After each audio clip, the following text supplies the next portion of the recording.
നമസ്കാരം മാന്യ പ്രേക്ഷകർക്ക് KTATRന്റെ ബജറ്റ് സമർപ്പണത്തിലേക്ക് സ്വാഗതം. 200ഓളം വരുന്ന നമ്മളുടെ ഫ്രണ്ട്സിന്റെ അഭ്യർത്ഥന പ്രകാരം ഇന്ന് ബജറ്റ് അവതരിപ്പിക്കാനായി നിങ്ങളുടെ മുന്നിലെത്തിയിരിക്കുന്നത് നിങ്ങളുടെ സ്വന്തം അവതാരകൻ കാർത്തിക് സൂര്യ. വെൽക്കം ടു KTATRന്റെ ബജറ്റ് സമർപ്പണ സുഹൃത്തുക്കളെ. ഇന്നലെ രാത്രി നാട്ടിലെത്തി നമ്മുടെ സ്വന്തം ചീനവലയിൽ കിടന്നൊന്ന് ഉറങ്ങിയപ്പോഴത്തേക്കും ചീനവല ഹോം സ്റ്റേ ഉണ്ട്. എന്തൊരു സുഖം, എന്തൊരു സമാധാനം. എന്റെ പൊന്നോ, ഒരു കുളിച്ച് എഴുന്നേറ്റപ്പം പഴയ കംപ്ലീറ്റ് എനർജി തിരിച്ച് എന്റെ അമ്മച്ചി എരച്ചങ്ങ് കയറി വന്ന്. ആൻഡ് കമന്റ് സെക്ഷൻ നോക്കിയപ്പോൾ എനിക്കൊരു കാര്യം മനസ്സിലായി, എത്രയായി നമ്മൾ ഈ ട്രിപ്പിന് കംപ്ലീറ്റ് ആയിട്ട് കയ്യിൽ നിന്ന് എന്ന് ഒരുപാട് പേർക്ക് അറിയാനുള്ള ആഗ്രഹമുണ്ട്. സോ ഇന്ന് രാവിലെ മുതലിരുന്ന് അതായിരുന്നു ഗൈസ് പരിപാടി. ഇവിടെ നാട്ടിൽ നിന്ന് ഇറങ്ങുന്നത് മുതൽ തിരിച്ച് ഇവിടെ വന്ന് കയറുന്നവരെയുള്ള എല്ലാ കണക്കുകളും ഞാൻ അടപടലം കാൽക്കുലേറ്റ് ചെയ്തു. ഇതിനിപ്പം പെട്ടെന്ന് നിങ്ങളുടെ ഫീഡിൽ വന്ന് സജഷനിൽ വന്ന് ആരെങ്കിലും ഉണ്ടെങ്കിൽ KTATR എന്ന് പറഞ്ഞു കഴിഞ്ഞാൽ കന്യാകുമാരിയിൽ ടു ദിബ്രുഗഡ്, ആസാമിലെ ദിബ്രുഗഡ് പോകുന്ന longest train in India, 4218 kilometre ഓടുന്ന ട്രെയിനിന്റെ റിവ്യൂ എടുക്കാൻ നമ്മൾ പോയ സീരീസ് ആണ് KTATR, Kanyakumari to Assam train review. ആ ട്രെയിൻ റിവ്യൂ കഴിഞ്ഞ് നമ്മൾ ആസാമിൽ നിന്ന് മേഘാലയയിലേക്ക് പോയി, മേഘാലയയിൽ നിന്ന് തിരിച്ച് ആസാമിലേക്ക് വന്നു. എന്നിട്ട് ആസാമിലെ ഗുവാഹട്ടിയിൽ നിന്ന് ഫ്ലൈറ്റ് പിടിച്ച് ഹൈദരാബാദ് വഴി നമ്മൾ കൊച്ചിയിലെത്തി നിൽക്കുകയാണ് ഗൈസ്. അപ്പൊ ഇതിനിടയ്ക്ക് നമുക്ക് എത്ര ചെലവായി, എന്തൊക്കെ കാര്യങ്ങൾ അനാവശ്യമായി പൈസ പോയി, എന്തൊക്കെ കാര്യങ്ങൾ എന്റെ ഒരു കാര്യവും ഇല്ലാത്ത ഇടപെടലിലൂടെ ബജറ്റ് ഇൻക്രീസ് ആയി എന്നുള്ള പലതരം ചോദ്യങ്ങൾക്കും നമ്മൾ ഇന്ന് ഉത്തരം കണ്ടെത്തുന്നതായിരിക്കും. എന്തായാലും ആദ്യം തന്നെ ദി ഫോർമോസ്റ്റ് ചെലവ് വന്നിരിക്കുന്നത് ട്രാൻസ്പോർട്ടേഷനിലാണ്. ട്രെയിൻ ടിക്കറ്റ് ഗൈസ്, നമ്മൾ സെക്കൻഡ് AC-യിൽ 2 ടിക്കറ്റ് ബുക്ക് ചെയ്തായിരുന്നു, തേർഡ് AC-യിൽ 2 ടിക്കറ്റ് ബുക്ക് ചെയ്തായിരുന്നു, സ്ലീപ്പറിൽ 2 ടിക്കറ്റ് ബുക്ക് ചെയ്തായിരുന്നു. അതിനകത്ത് സെക്കൻഡ് AC-യിൽ ബുക്ക് ചെയ്ത് 2 ടിക്കറ്റ് നമുക്ക് RAC ആയിട്ട് കിട്ടി, സ്ലീപ്പറിൽ ബുക്ക് ചെയ്ത് 2 ടിക്കറ്റ് നമുക്ക് RAC ആയിട്ട് കിട്ടി, തേർഡ് AC-യിൽ ബുക്ക് ചെയ്ത ടിക്കറ്റ് നമുക്ക് ക്യാൻസൽ ആയിപ്പോയി. സോ അതിന് സെക്കൻഡ് AC-യും സ്ലീപ്പറൂടെ ചേർത്ത് 8976 രൂപയും 2408 രൂപയും കൂടെ ചേർത്ത് 11384 രൂപയാണ് ട്രെയിൻ ടിക്കറ്റിനായത്. ബൈക്ക് റെന്റിനെടുത്തത് ആപ്പ് വഴി നമ്മൾ എടുത്തപ്പോൾ നമുക്ക് 13000 രൂപയായി 6 ദിവസത്തേക്ക്. ആൻഡ് സെയിം സ്ഥലത്ത് നിന്ന് നമ്മൾ ഒരു ബൈക്ക് കൂടെ റെന്റിനെടുത്തപ്പോൾ 6250 രൂപയായി. അത് ഡയറക്റ്റ് ഡീലിംഗ്സ് ആയപ്പോൾ. സോ കീപ് ഇൻ മൈൻഡ്, നിങ്ങൾ എപ്പോഴെങ്കിലും ട്രാവൽ ചെയ്യുകയാണെങ്കിൽ ആപ്പ് വഴി വളരെ ചുരുങ്ങിയ സമയത്തേക്ക് ബൈക്ക് ബുക്ക് ചെയ്യുക. എന്നിട്ട് അവിടെ ചെന്ന് ഏജന്റുമായിട്ട് ഡയറക്റ്റ് കണക്ട് ആയ ശേഷം അവരെ നിന്ന് ഡയറക്റ്റ് ബൈക്ക് എടുക്കുക. സോ അതിന് ടോട്ടലായി ചെലവായത് ബൈക്ക് റെന്റ് മാത്രം 19250 രൂപ. പെട്രോളിന് ഉള്ള ചെലവ് കേട്ടാ നിങ്ങൾ ഞെട്ടും ഗൈസ്. ഇത്രയും നമ്മൾ കിടന്ന് ഓടി 2 ബൈക്ക് 600 കിലോമീറ്റർ അടുപ്പിച്ച് മൊത്തത്തിൽ ഓടിയിട്ടുണ്ട്.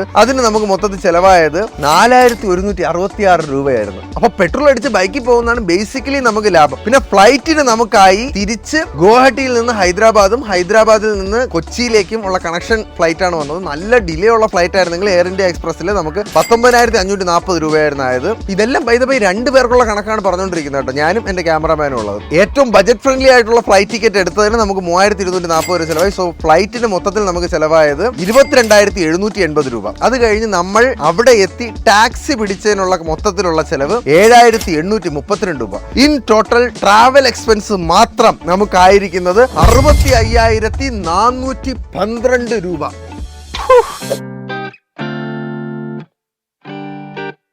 അടുത്തതാണ് ഗൈസ് ഫുഡിന്റെ സെക്ഷൻ. ഏറ്റവും ഇൻട്രസ്റ്റിംഗ് ആയിട്ടുള്ള ഒരു സെക്ഷനാണ്. കാരണം ഏറ്റവും കൂടുതൽ നമുക്ക് ഈ ട്രിപ്പിൽ ചെലവ് കുറഞ്ഞിരുന്നത് ഫുഡിലാണ്. പക്ഷേ ഞങ്ങൾ ഏറ്റവും കൂടുതൽ സ്ട്രഗിൾ ചെയ്തതും ഫുഡിലാണ് ഗൈസ്. നമ്മളെ ഇവിടുത്തെ ടൈം ടേബിൾ പോലെയല്ല അവിടെയുള്ള ആൾക്കാർ ഫുഡ് കഴിക്കുന്ന ടൈം ടേബിൾ. ഫുഡുകൾ തമ്മിൽ ഭയങ്കര ഡിഫറൻസും ഉണ്ട്. നമ്മുടെ നാട്ടിലെ എന്തെങ്കിലുമൊക്കെ ഒന്ന് അല്പം കിട്ടിയിരുന്നെങ്കിലെന്ന് കൊതിച്ചു പോയ കുറെ സമയങ്ങൾ ഉണ്ടായിട്ടുണ്ട്. ആ ഒരു പ്രോബ്ലത്തിന് ഒരു സൊല്യൂഷൻ ഞാൻ നാട്ടിൽ വന്നപ്പോഴാണ് എന്റെ മനസ്സിലോട്ട് വന്നത്. ആ സൊല്യൂഷനാണ് സുഹൃത്തുക്കളെ ടേസ്റ്റി നിബിൾസ്. അതെ, ഇന്നത്തെ നമ്മുടെ വീഡിയോയുടെ സ്പോൺസർ ടേസ്റ്റി നിബിൾസ് ആണ്. അടുത്ത ട്രിപ്പ് പോകുമ്പോൾ എന്തായാലും എന്റെ ബാഗിനകത്ത് ഞാൻ കരുതി വെക്കാൻ പോകുന്ന ഒരു 4-5 പാക്കറ്റും ടേസ്റ്റി നിബിൾസിന്റെ തന്നെ ആയിരിക്കും. അവരുടെ പുതിയതായിട്ട് ഇറങ്ങിയ പോത്തിറച്ചി, എന്റെ പൊന്നേ, അവിടെയൊക്കെ ചെന്നപ്പോ ഒരു പോത്തിറച്ചി എനിക്ക് കിട്ടണമായിരുന്നു. ഞാൻ വേറെ ലെവലിൽ പോയനാ. എന്തായാലും അവരുടെ ആ പുതിയ പ്രോഡക്റ്റ് ഞാൻ നിങ്ങളൊന്ന് പരിചയപ്പെടുത്തിക്കോട്ടെ ഗൈസ്. നമ്മുടെ മലയാളികളുടെ ഫേവറേറ്റ് പോത്തിറച്ചി ഇപ്പൊ 11 റേഞ്ചിലാണ് അവർ ഇറക്കിയിരിക്കുന്നത്. 3 എണ്ണം നമ്മുടെ കയ്യിൽ ഇന്നുണ്ട്. പിന്നെ അവരുടെ സ്പെഷ്യാലിറ്റികളെ കുറിച്ച് എടുത്ത് പറയുകയാണെങ്കിൽ ഗൈസ്, എക്സ്പോർട്ട് ക്വാളിറ്റി മീറ്റ് ആണ്. 5 മിനിറ്റ് കൊണ്ട് റെഡിയാക്കാം. ഒരു പ്രിസർവേറ്റീവ്സ് ഇതിനകത്ത് ആഡ് ചെയ്തിട്ടില്ല. 18 മാസം ഷെൽഫ് ലൈഫ് ഉണ്ട്. ഈ പ്രിസർവേറ്റീവ്സ് ഒന്നും ആഡ് ചെയ്യാത്തതിന്റെ കാരണം ജാപ്പനീസ് റെറ്റോർട്ടിംഗ് ടെക്നോളജി ഉപയോഗിച്ച് പാക്ക് ചെയ്തേക്കുന്നത് കൊണ്ടാണ്. ജാപ്പനീസ് റെറ്റോർട്ടിംഗ് ടെക്നോളജി നിങ്ങളൊന്ന് ജസ്റ്റ് ഒന്ന് ഗൂഗിൾ ചെയ്ത് നോക്കി കഴിഞ്ഞാൽ നിങ്ങൾക്ക് അത് എന്താണെന്ന് മനസ്സിലാവും. No preservatives. ചുമന്നുകൊണ്ട് നടക്കാൻ ഭയങ്കര എളുപ്പമാണ്. അതാണ് നമ്മൾ അടുത്ത ട്രാവലിൽ കൊണ്ടുപോകാനായിട്ടുള്ള ഒരു കാരണം. പിന്നെ ഇത് പ്രിപ്പയർ ചെയ്യേണ്ട എങ്ങനെയാണെന്ന് ഞാൻ കാണിച്ചു തരാം ഗൈസ്. പാക്കറ്റ് പൊട്ടിക്കുക, ഇതിനകത്ത് റെറ്റോർട്ടഡ് പാക്കറ്റ്സ് എടുത്ത് ചൂടുവെള്ളത്തിൽ ഇടുക, ഒരു 5 മിനിറ്റ് ഇത് അങ്ങോട്ട് തിളപ്പിക്കുക. സ്വാദിഷ്ടമായ പോത്തിറച്ചി വിഭവങ്ങൾ റെഡി. ഈ കപ്പ ബിരിയാണിയും ഈ പോത്തിറച്ചി ഡ്രൈ ഫ്രൈയും ഒക്കെ എന്ത് രുചി ഗൈസ് കഴിക്കുമ്പം. പിന്നെ ഒന്നും പോരെങ്കിൽ പോത്തിറച്ചി വേവിച്ചത് വരെ ഇവർ തരുന്നുണ്ട്. അത് നമുക്ക് കട്ട്ലറ്റ് ആയിട്ടോ അല്ലെങ്കിൽ പോത്തിറച്ചി കറിയായിട്ടോ അല്ലെങ്കിൽ വേറെ എന്ത് രീതിയിൽ നമുക്ക് പ്രിപ്പയർ ചെയ്യണോ അങ്ങനെ നമുക്ക് പ്രിപ്പയർ ചെയ്തില്ല. ഞാൻ ഇന്ന് കട്ട്ലറ്റ് ആയിട്ട് ഇത് ഉണ്ടാക്കി കഴിച്ചു നോക്കി. എന്റെ മോനെ എന്ത് രുചിയാണ്, ഒരു രക്ഷയില്ല, കിടുക്കാച്ചി സാധനം. ഇനി നിങ്ങൾക്ക് ഇത് വാങ്ങാൻ താല്പര്യം ഉണ്ടെങ്കിൽ ഗൈസ് www.tastynibbles.in എന്ന വെബ്സൈറ്റിൽ പോവുക. അതിനകത്ത് KS2024 എന്ന കൂപ്പൺ കോഡ് യൂസ് ചെയ്യണമെങ്കിൽ എക്സ്ട്രാ ഡിസ്കൗണ്ട് കിട്ടും. പോവുക, വാങ്ങുക ഗൈസ്. നിങ്ങൾക്ക് ട്രിപ്പ് ഉണ്ട് അല്ലെങ്കിൽ ആർക്കെങ്കിലും വാങ്ങി ദൂരമുള്ളവർക്ക് അയച്ചു കൊടുക്കണം, ഇല്ലെങ്കിൽ നിങ്ങൾക്ക് തന്നെ വീട്ടിൽ പെട്ടെന്ന് എന്തെങ്കിലും അത്യാവശ്യത്തിന് എടുത്ത് ഉപയോഗിക്കണമെങ്കിലൊക്കെ ഇത് ഭയങ്കര യൂസ്ഫുൾ ആണ്. So thank you Tasty Nibbles for sponsoring this video. നിങ്ങൾ ബാക്കി ഫുഡിന്റെ ബജറ്റിലേക്ക് പോകുക ഗൈസ് ഇത് വാങ്ങിയിട്ട്. ഫുഡ് എക്സ്പെൻസ് ഞാൻ പെർ ഡേ എഴുതിയിട്ട് കാൽക്കുലേറ്റ് ചെയ്ത് ഗൈസ്, ഞങ്ങൾ പ്രതീക്ഷിച്ചതിനേക്കാളും വളരെ കുറവായിരുന്നു മേഘാലയയിലെ ആസാമിലെ ഫുഡ് എക്സ്പെൻസ്. മേഘാലയ എന്ന് പറഞ്ഞു കഴിഞ്ഞാൽ ആസാമിനേക്കാളും ഒരുപാട് കുറവായിരുന്നു. സോ ഫുഡ് എക്സ്പെൻസിന് നമുക്ക് 11 ദിവസത്തേക്ക് 14 മുതൽ 24 വരെ നമുക്ക് ആയിരിക്കുന്നത് 14,733 രൂപയാണ്. സോ ദാറ്റ്സ് ക്വൈറ്റ് റീസണബിൾ എന്നേ ഞാൻ പറയുള്ളൂ. നമുക്ക് ഫുഡിന് അധികം ചിലവായിട്ടില്ല. അക്കോമഡേഷൻ 3 ദിവസം ട്രെയിനിൽ പോയി, 1 ദിവസം തിരിച്ചു വന്നതിൽ പോയി, ബാക്കി 7 ദിവസത്തിൽ നമുക്ക് ചെലവായിരിക്കുന്നത് 14,237 രൂപ. നമ്മൾ എയർബിഎൻബിയും booking.com ആണ് റൂമുകളെല്ലാം എടുക്കാൻ ഉപയോഗിച്ചിരിക്കുന്നത്. സോ അത് നമ്മുടെ മാക്സിമം റേറ്റ് കൂടിയ റൂം 20-ാം തീയതി 3,240 രൂപയുടെ റൂമാണ്. ഏറ്റവും ചീപ്പസ്റ്റ് റൂം നമ്മൾ എടുത്തേക്കുന്നത് 17-ാം തീയതി 1,210 രൂപയാണ്. ഏറ്റവും ചീപ്പസ്റ്റ് 2 റൂം നമുക്ക് കിട്ടിയ എയർബിഎൻബി വഴിയാണ് ഗൈസ്. ആപ്പ് ഒരുപാട് കാലമായിട്ടുണ്ട്, നമ്മൾ പുതിയതായിട്ട് യൂസ് ചെയ്ത് എനിക്ക് ഭയങ്കരമായിട്ട് ഇഷ്ടപ്പെട്ടു ഈ ആപ്പ്. കാരണം നല്ല ബജറ്റ് ഫ്രണ്ട്ലി ആയിട്ട് നമുക്ക് ഒരുപാട് സാധനങ്ങൾ കിട്ടുന്നുണ്ട്. ഇനി മിസ്ചിലേനിയസ് എക്സ്പെൻസസ് ആയിട്ട് സുഹൃത്തുക്കളെ, മിസ്ലേനിയസ് എക്സ്പെൻസ് എന്ന് പറഞ്ഞു കഴിഞ്ഞാൽ നമുക്ക് parking ticket, tourist charges, fine കൊടുത്തെങ്കിൽ അത്, പിന്നെ അളുക്കുളുത്ത ചെലവുകളെല്ലാം. നമ്മൾ ഡെക്കാത്തലോണിൽ പോയതാണ് ഇതിനകത്ത് ഏറ്റവും വലിയ ചെലവ്. കാരണം ഡെക്കാത്തലോണിൽ മാത്രം നമുക്ക് ഓൾമോസ്റ്റ് 15,000 പ്ലസ് ചെലവ് വന്നിട്ടുണ്ട്. സോ മിസ്ലേനിയസ് ചെലവുകളെല്ലാം കൂടെ ചേർത്ത് 23,383 രൂപ.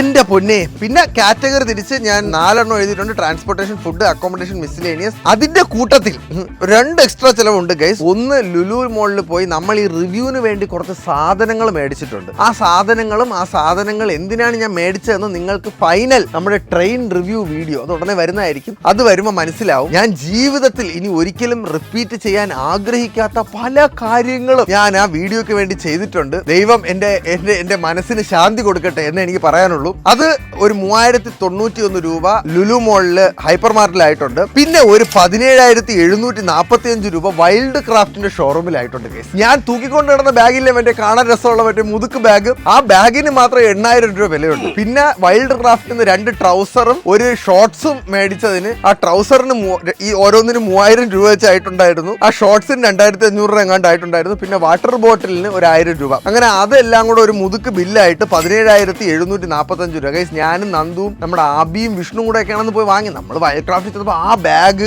ആ ഷോർട്സ്, ആ പാന്റ് എല്ലാം വരട്ടെ, അവിടെ ചെല്ലുമ്പോഴത്തേക്ക് സെറ്റപ്പ് ആയിട്ടിരിക്കുമല്ലോ എന്നുള്ള ആവേശത്തിൽ വാങ്ങണം ഗൈസ്. ഞങ്ങൾ വില നോക്കിയില്ല. സോ ഡെക്കാത്തലോണിൽ പോയിരുന്നെങ്കിൽ 2,000-3,000 രൂപയ്ക്ക് തീരേണ്ട ആ ഒരു ചെലവ് നമ്മൾ സക്സസ്ഫുള്ളി 17,745 രൂപ കൊണ്ട് എത്തിച്ചിട്ടുണ്ട്. സോ ആ 2 ചെലവ് കൂടെ ആഡ് ചെയ്യുമ്പോൾ ഇൻ ടോട്ടൽ നമ്മുടെ KTATR ടിപ്പിന് നമ്മുടെ കയ്യിൽ നിന്ന് ചെലവായിരിക്കുന്നത് 1,38,601 രൂപ to the dot. Plus or minus കുറച്ച് അങ്ങോട്ടും ഇങ്ങോട്ടും എന്തെങ്കിലുമൊക്കെ പോയാലേ ഉള്ളൂ. സോ അതായിരുന്നു സുഹൃത്തുക്കളെ നമ്മളുടെ ചെലവ്.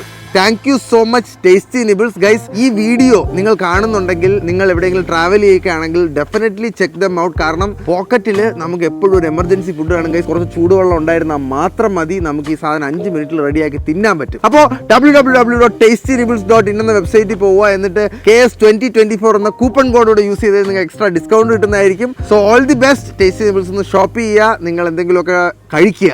ആൻഡ് അതായിരുന്നു ഗൈസ് നമ്മുടെ KTATRന്റെ കംപ്ലീറ്റ് ബജറ്റ് ബ്രേക്ക് ഡൗൺ. നിങ്ങൾക്ക് ഒരു ഐഡിയ കിട്ടിയെന്ന് വിചാരിക്കുന്നു ഗൈസ്. കുറച്ച് പ്ലാനിങ് ഉണ്ടെങ്കിൽ ഇതിന്റെ ഒരു 1/4 ഭാഗം ബജറ്റിൽ നിങ്ങൾക്ക് ഇതൊക്കെ ചെയ്ത് തീർക്കാൻ പറ്റും. കാരണം നമുക്ക് വീഡിയോ പർപ്പസ് ആയതുകൊണ്ട് ഒരുപാട് എക്സ്ട്രാ ചെലവുകളുണ്ട്. പിന്നെ കുറച്ച് നല്ല രീതിയിൽ പ്ലാൻ ചെയ്യുകയാണെങ്കിൽ നല്ലതായിട്ട് ബജറ്റ് കുറച്ച് കിട്ടുകയും ചെയ്യും. അത് ഞാൻ മനസ്സിലാക്കിയ ഒരു കാര്യം. നമ്മൾ എത്രത്തോളം പ്ലാൻ ചെയ്യും അത്രത്തോളം നമുക്ക് ബജറ്റ് കുറയ്ക്കാൻ പറ്റും. Stay wise, do good and travel more. ഞാൻ ഈ ട്രാവല് ഇതുപോലുള്ള കാര്യങ്ങൾക്ക് വേണ്ടിയാണ് ചെയ്യുന്നത്. നിങ്ങൾ ട്രാവൽ ചെയ്യുക. കാരണം നമ്മുടെ ഈ ലോകത്തോടുള്ള അല്ലെങ്കിൽ നമ്മുടെ ആൾക്കാരുള്ള പെർസ്പെക്റ്റീവേ മാറും. So bye bye guys, love you. നമ്മുടെ മെയിൻ ട്രെയിൻ റിവ്യൂ വീഡിയോയ്ക്ക് വേണ്ടി എല്ലാവരും വെയിറ്റ് ചെയ്യുക. അതിന്റെ വർക്കിങ്ങിലാണ്. ഞങ്ങൾ എത്രയും പെട്ടെന്ന് എത്തിക്കാൻ നോക്കാം. Bye bye.